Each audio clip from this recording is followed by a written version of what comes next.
Hello जी, good evening. मेरा नाम है मयंक और स्वागत है आप सबका आपके अपने चैनल फाइनेंशियल फ्रंटलाइन में। सबसे पहले स्टैंडर्ड डिस्क्लेमर, मैं कोई सेबी रजिस्टर्ड मेंबर नहीं हूँ। जो भी इंफॉर्मेशन शेयर कर रहा हूँ या करना चाहता हूँ, पर्पस इसका सिर्फ एजुकेशनल है, इससे ज़्यादा कुछ नहीं।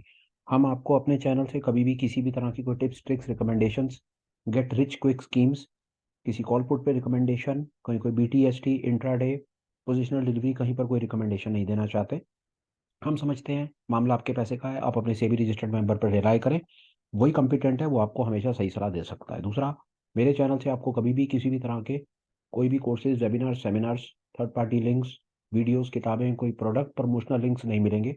हम आपको कभी भी कुछ नहीं बेचना चाहते, ना आपको इन्फ्लुएंस करना चाहते हैं और ना आपको कोई चीज़ अपनी तरफ से कोई प्रमोट करना चाहते हैं। हम समझते हैं सब कुछ मार्केट में अवेलेबल है, जिसकी आपको ज़रूरत हो अपने रेशनल माइंड का यूज़ करो, गूगल सर्च करो और खुद जा करके खरीदो। बिना किसी देरी के शुरू करते हैं आज के वीडियो के साथ।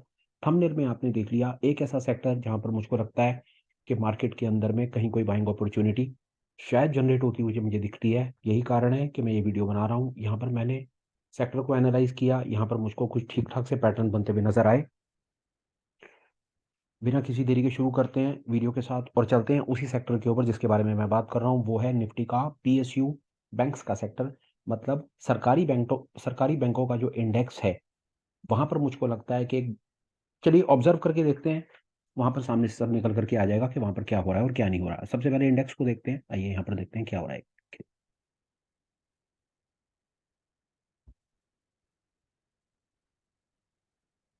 इंडेक्स की लिस्ट है यहाँ पर मेरे पास। एक PSU बैंक्स का एक इंडेक्स है, यहाँ पर आप इसको देखिए। सबसे पहले मैंने इंडेक्स ही लगा दिया यहाँ पर। ये इंडेक्स देखिए, ये इंडेक्स का चार्ट है और ये इंडेक्स का चार्ट लगा हुआ है। ये मंथली टाइम फ्रेम के ऊपर हम देख रहे हैं। मंथली टाइम फ्रेम के ऊपर अगर आप देखें तो जो इंडेक्स चल रहा है वो इंडेक्स अपने हाई के ऊपर इस समय ट्रेड कर रहा है, पहली चीज। दूसरा, आप किसी भी तरह से इसको ऑब्जर्व कर लीजिए। अगर आप इचिमोकू क्लाउड समझते हैं तो क्लाउड से बिल्कुल क्लियर रिप्रेजेंटेशन है कि जो प्राइजेस हैं, जो चार्ट्स हैं, यहाँ पर ऊपर कोई रेजिस्टेंस जोन नजर नहीं आ रहा है। दूसरा, प्राइस अपने लेगिंग स्पैन और करंट के बीच में कहीं कोई कंजेशन नहीं है। बेस लाइन कन्वर्ज लाइन से ऊपर चल रहा है। फ्यूचर क्लाउड का इंक्लिनेशन भी बिल्कुल परफेक्ट है, ऊपर की तरफ है। ये हम मंथली बड़े टाइम फ्रेम के ऊपर देख रहे हैं। उसके बाद जब हम आ जाते हैं इसके अंदर में डेली टाइम फ्रेम के ऊपर देखते हैं तो डेली टाइम फ्रेम के ऊपर भी अपने को अच्छे पैटर्न नजर आते हैं। ये तो हो गई बड़े इंडेक्स की बात। हमें ये तो पता चल गया कि जो सरकारी बैंकों का ऑल इन ऑल जो इंडेक्स है वहां पर तेजी है, वहां पर बुलिश है। मतलब वहां पर जो बड़ा पैसा है वो धीरे धीरे करके उसके अंदर में पैसे को मूव कर रहा है। अब हमारा अगला काम क्या है कि हम सरकारी बैंकों के अंदर से वो बैंक ढूंढना चाहते हैं जिन बैंकों के अंदर में कहीं कोई अपॉर्चुनिटी सामने से नजर आ रही है। थोड़ा बहुत काम क्या मैंने करके रख लिया है। मैं आपको इन्फॉर्मेशन सीधी वहीं पर ही लेकर के चला जाता हूँ। चार्ट से अपनी बात को क्लियर कर दूंगा, वीडियो को कंसाइज, स्क्रिप्ट छोटा शार्प रखूंगा ताकि आपको कम समय में कुछ काम की इंफॉर्मेशन मिल पाए और हम अपनी बात को कंप्लीट करके आगे बढ़ जाएं। PSU बैंक्स, ये कुछ एक बैंक्स हैं, लिस्ट आपके सामने लगी हुई है। एक एक करके मैं आपको ये दिखा देता हूँ कि किसके अंदर में मुझको क्या चीज़ सामने नजर आ रही है। हैरान होंगे आप इस चीज़ को देख करके कि बहुत सारे बैंक्स, मैंने पूरे के पूरे यहाँ पर बैंकों की लिस्ट लगाई। कुछ एक बैंकों को छोड़ करके ये सामने आप जो अपने सामने लिस्ट देख रहे हैं, इन सारे के सारे ही बैंक्स के अंदर में बाइंग अपॉर्चुनिटी या बाइंग के पैटर्न बन रहे हैं। आप समझ सकते हैं कि इतनी अपॉर्चुनिटीज हैं मार्केट में, इतने बड़े बड़े बैंक्स के अंदर में। आप ये खुद सामने देखिए और आप ऑब्जर्व कीजिए। आइए, सबसे पहले पंजाब नेशनल बैंक, ये देखिए। कहीं पर कहीं पर भी किसी भी तरह का कोई भी मुझको डाउट नहीं है। मेरी समझ कहती है पंजाब नेशनल बैंक के अंदर में ठीक ठाक सी तेजी है। इसमें आप लॉन्ग करें ना करें पर शॉर्ट नहीं करना चाहिए, ये मेरा एक छोटा सा सजेशन है। फटाफट से हम इसमें देखते हुए चलते हैं और अपने स्टॉप लॉस के लेवल को मार्क करेंगे। तेजी, इस फ्रैक्टल के ऊपर तेजी है और नीचे वाले फ्रैक्टल पर के नीचे हमने एक अपना स्टॉप लॉस मार्क कर दिया है। पहला मेरी हिट लिस्ट में पहला बैंक पंजाब नेशनल बैंक। अगर आप मेरे साथ मेरे टेलीग्राम चैनल के ऊपर भी हैं तो हमने एक आध दो दिन पहले, कल शाम को ही अपनी तरफ से मेरा एक बायस था कि एक ऑटो सेक्टर के अंदर में और दूसरा सरकारी बैंकों वाले सेक्टर के अंदर में मुझको ठीक ठाक सी कुछ अपॉर्चुनिटीज नजर आती हैं बाइंग की।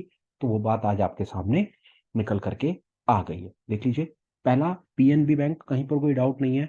PNB बैंक, मेरा अपना एनालिसिस कहता है, मेरा बायस है कि यहाँ पर बाइंग की अपॉर्चुनिटी बनती है। पर हाँ, मैं आपको जो अपनी तरफ से स्क्रिप्ट बता रहा हूँ या जो डेटा शेयर कर रहा हूँ, चार्ट दिखा रहा हूँ, ये कहीं भी किसी भी तरह से कोई ट्रेड रिकमेंडेशंस नहीं है। ये सिर्फ एक चार्ट रीडिंग, टेक्निकल एनालिसिस को इनहेंस करने का एक छोटा सा सेशन, छोटी सी क्लास है। और आगे चलते हैं। पंजाब नेशनल बैंक, मैं कॉन्फिडेंट हूं कि पंजाब नेशनल बैंक में बाइंग अपॉर्चुनिटी है डे टाइम फ्रेम पे। आप इसको किसी भी टाइम फ्रेम पे यूज करें। आप इस डेटा को इंट्राडे में यूज कर सकते हैं, छोटे टाइम फ्रेम के ऊपर बाइंग अपॉर्चुनिटीज फाइंड कर सकते हैं। आप इसको BTST में आज खरीदो, 2-4 दिन बाद बेचो, छोटा स्विंग कैप्चर कर लीजिए, डिलीवरी ले लीजिए, जो आपको अच्छा लगे वैसा कर लीजिए। पर इंपॉर्टेंट चीज ये है, पैटर्न समझिए और उसके बाद आप अपने आगे डिसीजंस देखिए। दूसरे नंबर पर आता है bank Baroda. Bank of Baroda में भी वैसी मुझे क्लियर अपॉर्चुनिटी सामने से नजर आती है। एक चीज और देख सकते हैं, नीचे एक और चीज लगा करके हम कंफर्मेशन ले लेंगे, देख लेते हैं। वापस जाते हैं PNB के ऊपर, PNB में देखें पिछले 2-3 दिन के अंदर में आप देख सकते हैं अच्छा खासा वॉल्यूम जनरेट हुआ है, और वॉल्यूम जनरेट होने के बाद प्राइस अपने फ्रैक्टल्स को बीच करके ऊपर की तरफ भाग रहा है। बैंक ऑफ बड़ौदा में भी वही हो रहा है। दूसरे नंबर पर बैंक ऑफ बड़ौदा, मैं कॉन्फिडेंट हूँ बैंक ऑफ बड़ौदा में भी अच्छी बाइंग अपॉर्चुनिटी सामने से बनती हुई नजर आती है। ये पर्टिकुलर स्टॉक्स हैं, आप इसका स्क्रीनशॉट ले लीजिए, अपनी वॉच लिस्ट में लगा लीजिए। आप इनको साथ साथ साइमल्टेनियसली ऑब्जर्व कर सकते हैं और अपने स्किल को डेवलप कर सकते हैं। यहाँ पर मेरा स्टॉप लॉस होगा इस फ्रैक्टल के नीचे, ये मैंने मार्क कर दिया है। बैंक ऑफ इंडिया में देखिए, बैंक ऑफ इंडिया में भी सेम है, प्राइस ने अपने फ्रैक्टल को ब्रीच कर दिया है। आज के प्राइस और लेगिंग स्पैन में कहीं पर कोई कंजेशन नहीं है। फ्यूचर क्लाउड जो है उसका इंक्लिनेशन शार्प ऊपर की तरफ है। तो बैंक ऑफ इंडिया में भी अपॉर्चुनिटी मुझे लॉन्ग नजर आती है। महाराष्ट्र बैंक सेम, सरकारी बैंकों के अंदर में एक ठीक ठाक सा अनुमान था, वो अनुमान बिल्कुल ठीक ठाक सामने से आज नजर आ गया। बैंक ऑफ महाराष्ट्र मैं कॉन्फिडेंट हूँ, यहाँ पर मैं बुलिश हूँ, तो उसके हिसाब से मैंने नीचे लगा दिया। फ्रैक्टल के ऊपर लॉन्ग अपॉर्चुनिटी आइडेंटिफाई होगी। कैनरा बैंक सेम पैटर्न हर जगह बनते हुए नजर आ रहे हैं। पिछले दिनों में देखिए अच्छी खासी यहाँ पर बाइंग आ रही है, और आज प्राइस ने फ्रैक्टल को काटा और फ्रैक्टल को काट करके ऊपर एक अच्छी क्लोजिंग दी। फ्यूचर इंक्लिनेशन वाला जो पैटर्न था वो भी अपने को क्लियर मिल गया। स्टॉप लॉसेस के लेवल्स को मैं मार्क कर रहा हूँ ताकि ये इंफॉर्मेशन हमारे काम आए। अगला है सेंट्रल बैंक ऑफ इंडिया। आप देख रहे हैं कि एक पर्टिकुलर सेक्टर में सारे के सारे स्क्रिप्ट्स के अंदर में अपॉर्चुनिटी निकल करके आ रही है, तो बहुत ज्यादा चांसेस हैं कि यहाँ पर कोई बात तुक्के वाली नहीं है। बात समझ आती है कि इस पर्टिकुलर पूरे के पूरे इंडेक्स के अंदर ही, इस पूरे सेक्टर के अंदर ही गवर्नमेंट की तरफ से पुश है। यही कारण है कि जो बड़ा ट्रेडर है, बड़ी मनी, उसको लगता है कि सरकारी बैंकों के स्टॉक्स में अच्छा उछाल आ सकता है।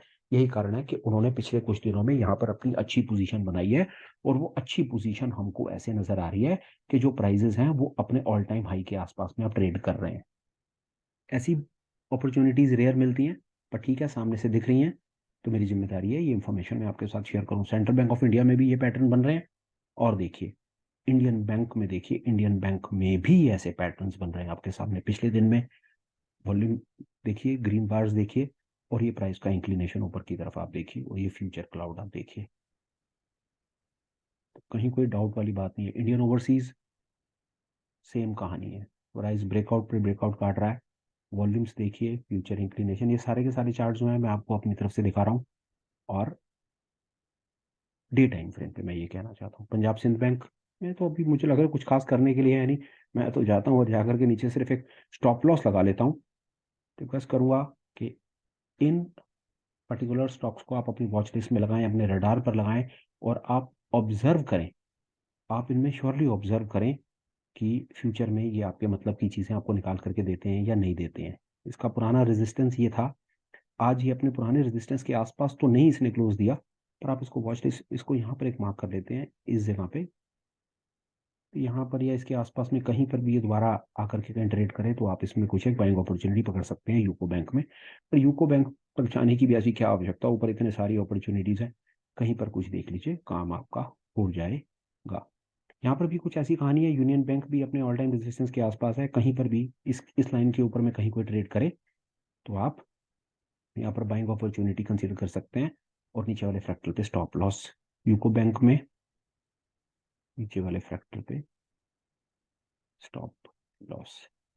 ये एक पर्टिकुलर ऐसा सेक्टर, ऐसा इंडेक्स जहां पर मुझको अच्छी अपॉर्चुनिटी, अच्छे पैटर्न बनते हुए नजर आए। ये इंफॉर्मेशन मैं आपके साथ शेयर करना चाहता था, विद होप कि आप यहाँ से कुछ सीखेंगे और अपने स्किल को डेवलप करेंगे। फिलहाल इस छोटे और कंसाइज इस वीडियो में इतना ही। ठीक ठाक रहा तो फिर मुलाकात होगी। कुछ काम की इंफॉर्मेशन के साथ मुलाकात होगी। इन द मीन वाइल आप अपना ख्याल रखें, अपनी फैमिली का, हेल्थ का, पैसे का, हर चीज़ का ख्याल रखें और जीवन में आगे बढ़े। ऐसी मेरी गुड एंड वार्म विशेस हमेशा आपके साथ हैं। Please take care, bye bye and have a great day ahead.